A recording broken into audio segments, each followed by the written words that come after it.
New Telugu stories. అనగనగా ధర్మపురం అనే ఒక పెద్ద గ్రామం ఉండేది. ఆ గ్రామంలో భాస్కర్ అనే ఒక మోతుబరి రైతు ఉండేవాడు. అతనికి ఆస్తిపాస్తులు చాలానే ఉన్నప్పటికీ మనసులో మాత్రం ఎప్పుడూ స్వార్థం, దురాశ నిండి ఉండేవి. ఎవరికైనా ఒక రూపాయి దానం చేయాలన్నా 100 సార్లు ఆలోచించేవాడు. అదే ఇంట్లో అతని చెల్లెలు రేవతి కూడా ఉండేది. రేవతి చిన్నతనంలోనే భర్తను కోల్పోయి అన్నగారి ఆశ్రయంలో బతుకుతోంది. రేవతి అన్నకు పూర్తి విరుద్ధం. ఆమె ఎంతో దయార్ద్ర హృదయం కలది. ఎదుటివారి కష్టం చూసి చలించిపోయే మంచి మనసున్న మనిషి. వీరి తల్లి పార్వతమ్మ చాలా కాలంగా అనారోగ్యంతో బాధపడుతూ తన ఆఖరి రోజులు దగ్గరపడ్డాయని గ్రహించింది. తనకు మరణం ఆసన్నమైందని తెలుసుకున్న పార్వతమ్మ ఒకరోజు రాత్రి తన కూతురు రేవతిని రహస్యంగా తన గదిలోకి పిలిచింది. తన పరుపు కింద దాచిన ఒక చిన్న పట్టుసంచిని తీసి రేవతి చేతిలో పెట్టింది. అమ్మా రేవతి, ఇందులో మన వంశపారంపర్యంగా వస్తున్న ఒక అమూల్యమైన వజ్రాల హారముంది. నీకు భర్త లేడు. నీ అన్నయేమో ఆస్తి అంతా తన పేరు మీదే రాయించుకున్నాడు. పైగా చాలా స్వార్థపరుడు. నీకు భవిష్యత్తులో ఏదైనా కష్టం వస్తే ఈ హారం ఆదుకుంటుంది. దీనిని ఎవ్వరికీ కనిపించకుండా జాగ్రత్తగా దాచుకో అని చెప్పింది. తల్లి చనిపోయిన కొన్ని రోజులకే ఇంట్లో ఏదో విలువైన వస్తువుందని భాస్కర్ పసిగట్టాడు. తల్లి గది మొత్తం వెతికాడు, కాని అతనికేమీ దొరకలేదు. అతని అనుమానం రేవతి మీద పడింది. అమ్మ ఏమైనా నీకిచ్చిందా అని రేవతిని పదే పదే అడగటం మొదలుపెట్టాడు. రేవతికి తన అన్నయ్య స్వభావం బాగా తెలుసు. ఆ వజ్రాల హారం తన దగ్గర ఉందని తెలిస్తే ఏ క్షణమైనా దానిని లాక్కుంటాడని ఆమెకు భయం పట్టుకుంది. ఆ హారాన్ని ఇంట్లో దాచడం ఏమాత్రం సురక్షితం కాదని ఆమె నిర్ణయించుకుంది. ఆ గ్రామం చివరన ఒక చిన్న గుడిసెలో కమలమ్మ అనే ఒక వృద్ధురాలు నివసించేది. కమలమ్మ చాలా పేదది అయినప్పటికీ ఊరిలో ఆమెకొక ప్రత్యేకమైన గుర్తింపు ఉంది. ఆమె ఎన్నడూ అబద్ధమాడని మనిషిగా, సత్యవంతురాలిగా ఊరందరికీ సుపరిచితురాలు.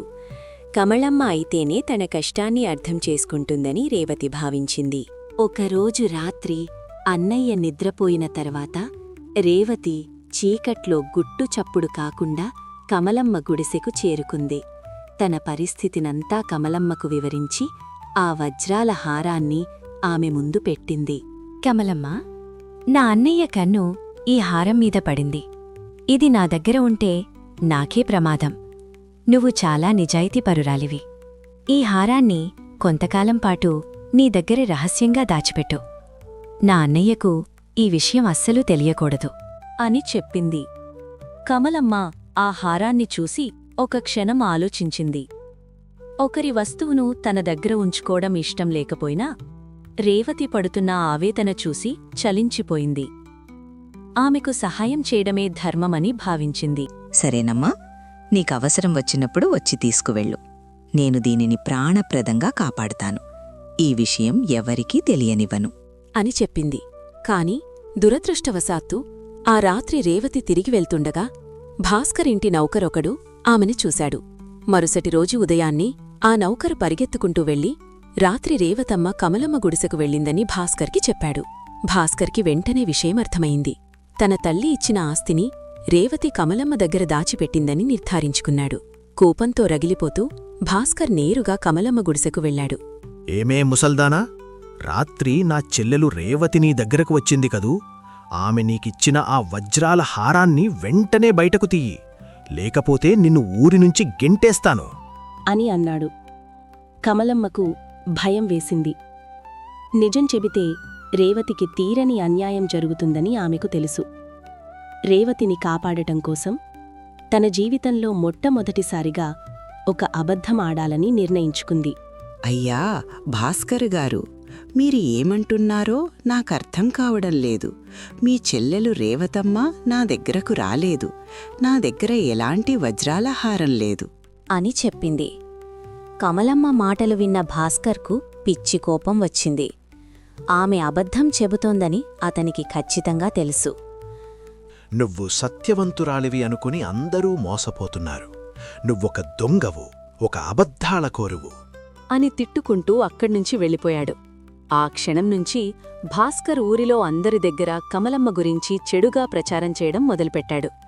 రచ్చబండ దగ్గర కూర్చుని, ఆ కమలమ్మ పెద్ద దొంగ. నా చెల్లెలి నగను దాచిపెట్టి నాకే ఎదురు సమాధానం చెబుతోంది అని గోల చేశాడు.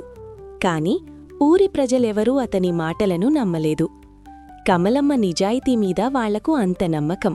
పైగా భాస్కర్కున్న దురాశ గురించి అందరికీ తెలుసు కాబట్టి అతని మాటలను ఎవరూ పట్టించుకోలేదు.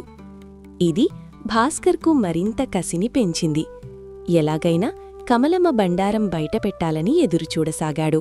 ఇలా కొన్ని వారాలు గడిచిపోయాయి. ఆ ఊరికి పక్కనే ఉన్న అడవి మార్గం గుండా ఒక సన్యాసిని వచ్చింది. ఆమె ముఖంలో ఒక అద్భుతమైన తేజస్సుంది. ఆమె చేతిలో ఒక బంగారు కమలముంది.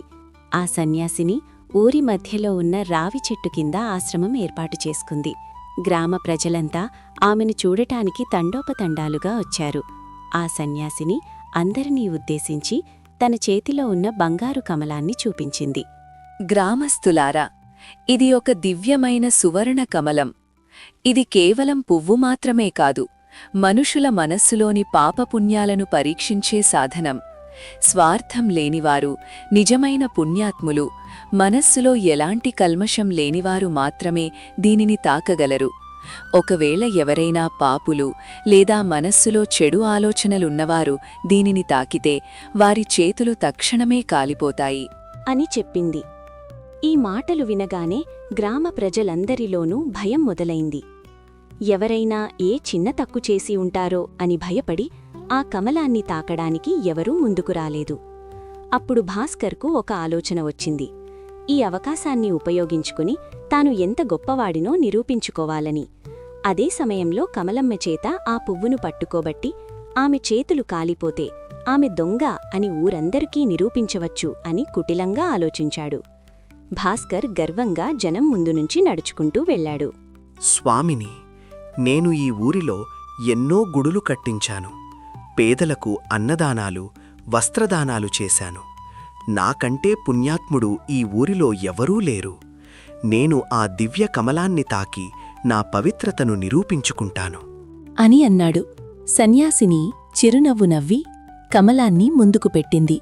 భాస్కర్ అత్యుత్సాహంతో ఆ కమలాన్ని తాకాడు. అంతే, మరుక్షణం అతని ముఖం బాధతో వికృతంగా మారింది. అబ్బా, నా చేతులు కాలిపోతున్నాయి, నన్ను రక్షించండి అని అన్నాడు. అతను గిలగిల ఆడుతూ వెనక్కి దూకాడు. అతని అరచేతిలో పెద్ద బొబ్బలు వచ్చాయి. తాను చేసిన దానధర్మాలన్నీ అహంకారంతో, కీర్తి కోసం చేసినవే కాని నిస్వార్థంతో చేసినవి కాదని అందరికీ అర్థమైపోయింది. అవమానంతో భాస్కర్ తలదించుకున్నాడు. కాని అతని మనసులోని కోపం చల్లారలేదు. తను ఎలాగూ అవమానపడ్డాడు. ఇప్పుడు కమలమ్మను కూడా అలాగే అవమానించాలని నిశ్చయించుకున్నాడు.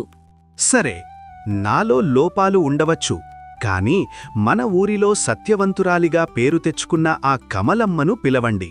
ఆవిడ ఆడిన అబద్ధానికి ఆవిడ చేతులు కూడా ఖచ్చితంగా కాలిపోతాయి అని అన్నాడు. గ్రామ పెద్దలు ఒకరిని పంపి కమలమ్మను అక్కడికి పిలిపించారు.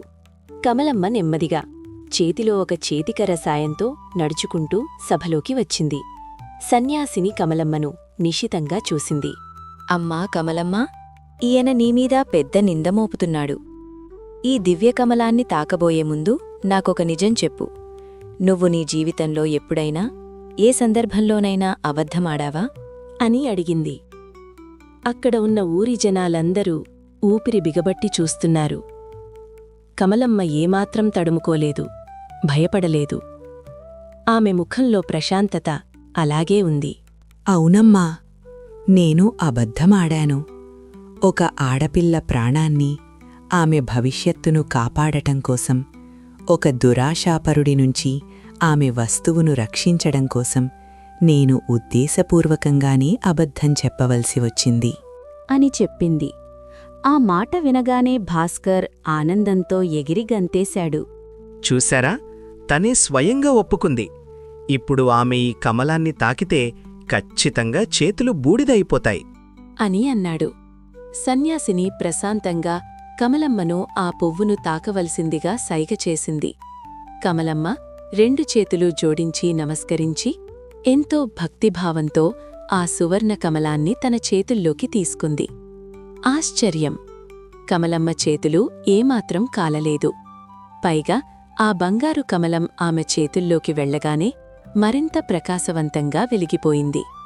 దాని కాంతికి అక్కడ ఉన్నవారందరి ముఖాలు వెలిగిపోయాయి. భాస్కర్కు ఆశ్చర్యంతో నోట మాట రాలేదు. సన్యాసిని ప్రజలందరివైపు తిరిగి ఇలా వివరించింది. చూశారా, పాపమనేది మనం చేసే పనిలో కాదు, ఆ పని వెనుక ఉన్న ఉద్దేశంలో ఉంటుంది. తన స్వార్థం కోసం, ఇతరులను మోసం చేయడం కోసం ఆడే అబద్ధం మాత్రమే పాపమవుతుంది. కాని ఎవరికీ అన్యాయం జరగకుండా ఒకరి ప్రాణాన్ని లేదా మానాన్ని కాపాడటం కోసం ఆడే అబద్ధం 100 సత్యాలతో సమానం. కమలమ్మ ఆడిన అబద్ధం నిస్వార్థమైనది, పరోపకారం కోసం ఆడినది. అందుకే ఆమె అసలైన పుణ్యాత్మురాలు అని చెప్పింది. ఈ సంఘటనతో భాస్కర్ కళ్ళు తెరుచుకున్నాయి. తన స్వార్థం, డబ్బు మీద ఉన్న ఆశ ఎంత దుర్మార్గమైనవో అతనికి అర్థమైంది. వెంటనే వెళ్ళి కమలమ్మ పాదాలపై పడి కన్నీరు మున్నీరుగా ఏడ్చాడు. నన్ను క్షమించు కమలమ్మ, నా ఆశ నన్ను అంధుడిని చేసింది. నువ్వు చేసిన మేలు ఇప్పుడు నాకు కనువిప్పు కలిగించింది అని అన్నాడు. ఆ తర్వాత భాస్కర్ తన చెల్లెలు రేవతి వద్దకు వెళ్లి క్షమాపణలు కోరాడు. కమలమ్మ వద్ద ఉన్న వజ్రాల హారాన్ని రేవతికే ఇచ్చేయడమే కాకుండా తన ఆస్తిలో సగం వాటాను కూడా చెల్లెలి పేరుమీద రాసి ఇచ్చాడు. ఆనాటినుంచి భాస్కర్ తన స్వార్థాన్ని వదిలిపెట్టి కమలమ్మ మార్గదర్శకత్వంలో ఊరి ప్రజలకు నిస్వార్థంగా సేవ చేయడం ప్రారంభించాడు. కమలమ్మ ఊరి ప్రజలందరి గుండెల్లో నిజమైన దేవతలా చిరకాలం నిలిచిపోయింది.